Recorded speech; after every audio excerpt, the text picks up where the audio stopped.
Halo semuanya, jumpa lagi bersama saya Arta Ari. Kali ini kita masih membahas bab yang sama dengan subpokok bahasannya adalah induksi elektromagnetik dan kemagnetan dalam produk teknologi. Jangan lupa diklik tombol subscribe untuk selalu mendukung channel ini. Pembahasan kita yang pertama adalah induksi elektromagnetik. Sebelumnya kita sudah membahas beberapa fenomena yang berkaitan dengan listrik dan magnet. Hans Christian Ørsted berhasil membuktikan bahwa pengantar yang berarus listrik dapat menghasilkan medan magnetik. Pembahasan lebih lanjut tentang elektromagnetik dapat dilakukan dengan membahas konsep perubahan medan magnet dapat menghasilkan listrik yang disebut induksi elektromagnetik. Nah, induksi elektromagnetik itu sendiri adalah peristiwa timbulnya arus listrik akibat adanya perubahan fluks magnetik. Fluks magnetik itu adalah banyaknya garis gaya magnet yang menembus suatu bidang. Seorang ilmuwan asal Jerman bernama Michael Faraday berhasil membuktikan bahwa perubahan medan magnet dapat menimbulkan arus listrik. Listrik dapat dihasilkan dengan cara menggerakkan magnet batang keluar masuk kumparan. Temuan ini diterapkan pada generator listrik yang mengubah energi gerak menjadi energi listrik.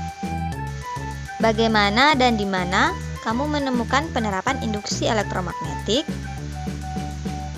Alat-alat apa yang menggunakan prinsip kerja induksi elektromagnetik? Agar mengetahui jawabannya, ayo kita pelajari bersama ya. Alat yang pertama yaitu generator. Generator adalah alat yang digunakan untuk mengubah energi gerak atau energi kinetik menjadi energi listrik. Nah, generator ini dibedakan atas dua, yaitu generator AC atau alternating current dan generator DC atau direct current. Kita lihat yang pertama yaitu generator AC. Generator AC atau alternator ini dapat menghasilkan arus listrik bolak-balik dengan cara menggunakan cincin ganda. Yang kedua adalah generator DC. Nah, pada generator AC tadi itu menggunakan cincin ganda, sedangkan pada generator DC hanya menggunakan satu cincin, yaitu cincin belah atau komutator. Nah, generator DC ini menghasilkan arus searah dengan menggunakan komutator atau cincin belah tadi. Nah, yang kedua adalah dinamo. Dinamo ini sebenarnya sama saja dengan generator. Hanya dinamo itu alat untuk membangkitkan energi listrik yang kecil. Misalnya yang digunakan pada sepeda.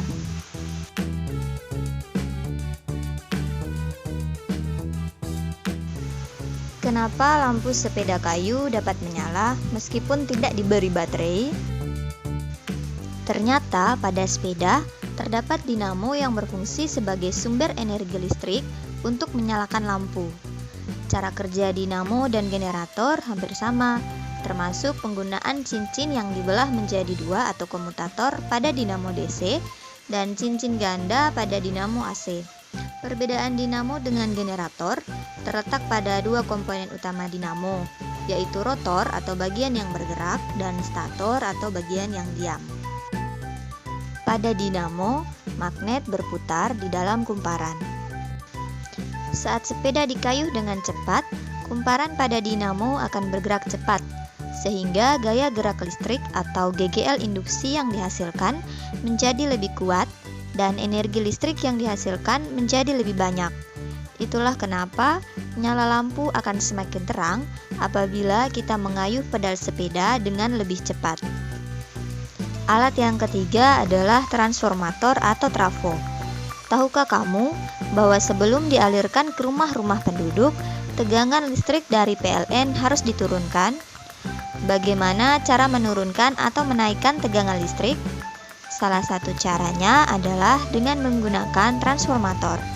Nah, transformator ini adalah alat yang digunakan untuk mengubah arus bolak-balik AC dari suatu nilai tertentu ke nilai yang kita inginkan. transformator terdiri atas lilitan primer dan lilitan sekunder yang dihubungkan dengan menggunakan inti besi. Inti besi ini digunakan dengan tujuan untuk memperkuat medan magnet yang dihasilkan. Besar kecilnya tegangan keluaran yang dihasilkan transformator sangat dipengaruhi oleh jumlah lilitan pada kumparan primer dan kumparan sekunder.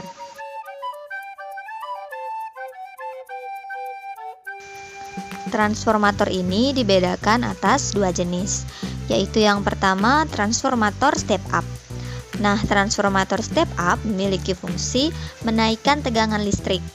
Transformator step up ini memiliki jumlah lilitan primernya lebih sedikit daripada jumlah lilitan sekunder. Itulah mengapa tegangan pada kumparan sekunder akan lebih besar daripada tegangan pada kumparan primer.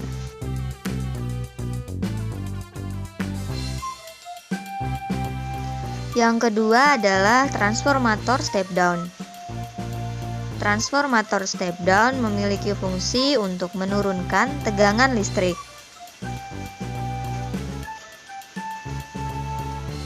Pada transformator step down, jumlah lilitan primernya lebih banyak daripada jumlah lilitan sekunder.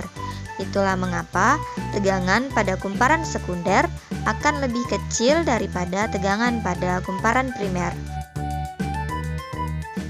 Pada transformator, jumlah lilitan transformator sebanding dengan tegangannya. Atau secara matematis dapat ditulis NP per NS sama dengan VP per VS, di mana NP adalah jumlah lilitan primer, NS adalah jumlah lilitan sekunder, VP adalah tegangan primer atau satuannya volt, PS adalah tegangan sekunder yang satuannya juga volt. Yang berikut, jumlah lilitan transformator berbanding terbalik dengan kuat arus listrik, atau dapat dirumuskan NP per NE sama dengan IS per IP, di mana NP adalah jumlah lilitan primer, NS adalah jumlah lilitan sekunder, IP adalah arus primer, satuannya ampere, dan IS adalah arus sekunder, satuannya juga ampere. Yang berikut, tegangan pada transformator berbanding terbalik dengan kuat arus listrik, atau dapat dirumuskan VP per VS sama dengan IS per IP, dengan VP adalah tegangan primer, satuannya volt, VS adalah tegangan sekunder yang satuannya juga volt, IP adalah arus primer, satuannya ampere, dan IS adalah arus sekunder yang satuannya juga ampere. Maka dapat ditulis persamaan hubungan antara jumlah lilitan, tegangan, dan arus listrik adalah IS per IP sama dengan VP per VS sama dengan NP per NS. Pada transformator ada yang namanya efisiensi transformator. Efisiensi transformator merupakan perbandingan antara daya listrik keluaran dengan daya listrik masukan. Nah, efisiensi transformator ini dapat dihitung menggunakan rumus efisiensi sama dengan P out per P in kali 100%. Rumus dari daya itu sendiri adalah tegangan dikali dengan kuat arus.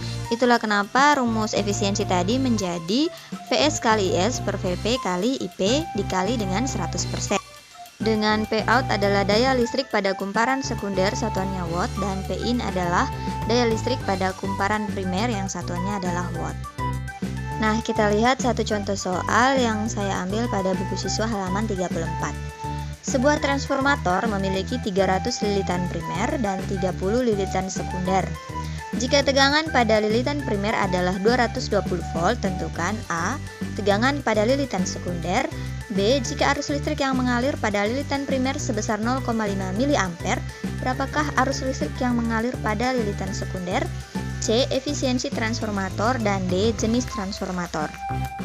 Diketahui NP atau jumlah lilitan primer 300 lilitan, NS atau jumlah lilitan sekunder 30 lilitan, VP atau tegangan primer 220 volt, dan IP atau kuat arus primer 0,5 mA. Nah, 0,5 mA ini harus dibawakan ke dalam ampere. Dibawakan ke dalam ampere, kita bagi dengan 1000. Kenapa harus dibagi dengan 1000? Karena dari miliampere ke ampere itu naiknya 3 tangga. sehingga 0,5 dibagi 1000 sama dengan 0,0005 ampere. Yang ditanyakan adalah Vs atau tegangan sekunder, Is atau kuat arus sekunder, efisiensi transformator, dan jenis transformator. Kita jawab yang pertama, yaitu tegangan sekunder. Untuk tegangan sekunder kita gunakan rumus Vs per Vp sama dengan Ns per Np. Karena ditanyakan Vs, maka 220 dikali dengan 30 bagi 300. Nah, kenapa sampai seperti ini? Kita lihat rumus awalnya adalah Vs per Vp sama dengan Ns per Np. Rumus ini dikali silang, sehingga kita dapatkan Vs kali Np sama dengan Vp kali Ns. Vs sama dengan Vp kali Ns per Np. Np-nya tadi karena pindah ruas, maka dari perkalian menjadi pembagian, sehingga diperoleh Vs sama dengan 220 kali 30 bagi 300.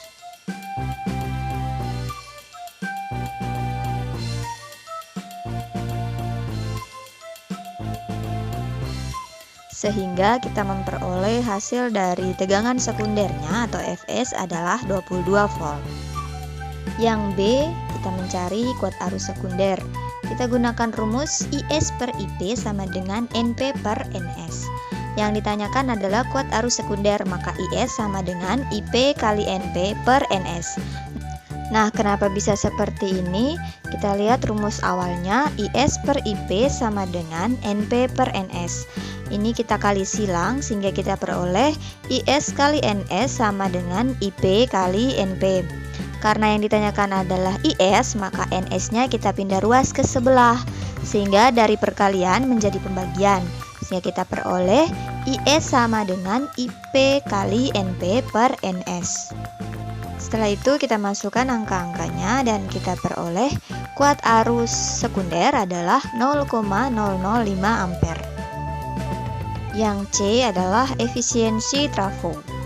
Untuk rumus efisiensi kita gunakan Vs kali Is dikali 100% bagi Vp kali Ip.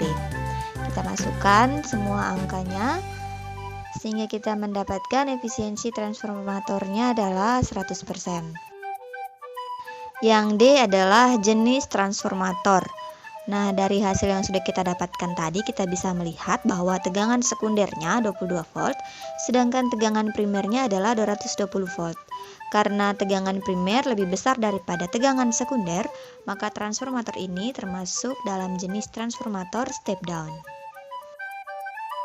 Nah, pembahasan kita selanjutnya adalah tentang kemagnetan dalam produk teknologi.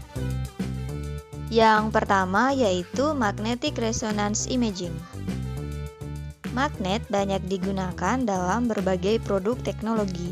Salah satunya yang paling populer adalah dalam teknologi kedokteran seperti magnetic resonance imaging. MRI menggunakan prinsip kemagnetan untuk mencitrakan kondisi kesehatan tulang atau organ tubuh bagian dalam manusia tanpa melalui prosedur pembedahan. Nah, berikut adalah contoh magnetic resonance imaging. Lebih dari sekedar mendeteksi ada tidaknya penyakit seperti tumor, MRI dapat digunakan untuk merekam pikiran manusia. Misalnya untuk merekam bagian otak yang menanggapi rangsangan panas atau dingin. Selain itu, MRI juga dapat digunakan untuk melakukan deteksi dini terhadap gejala epilepsi.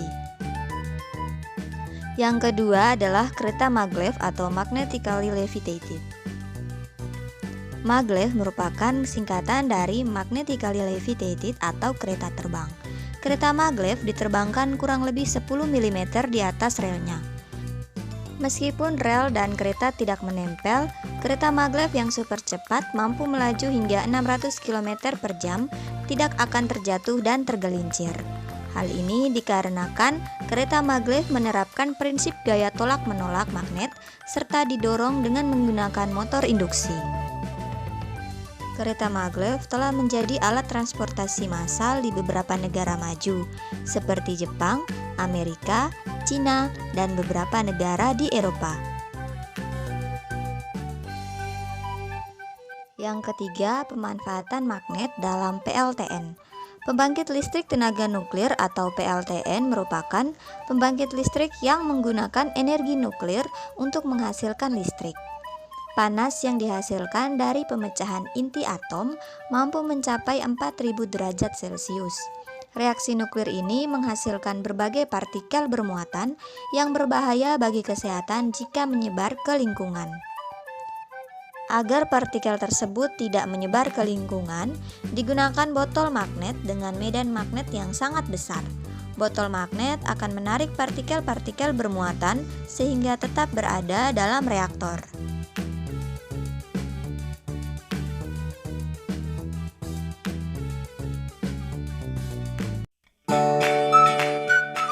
Oke adik-adik, sekian pembahasan kita tentang induksi elektromagnetik dan kemagnetan dalam produk teknologi. Sampai jumpa pada pembelajaran selanjutnya ya.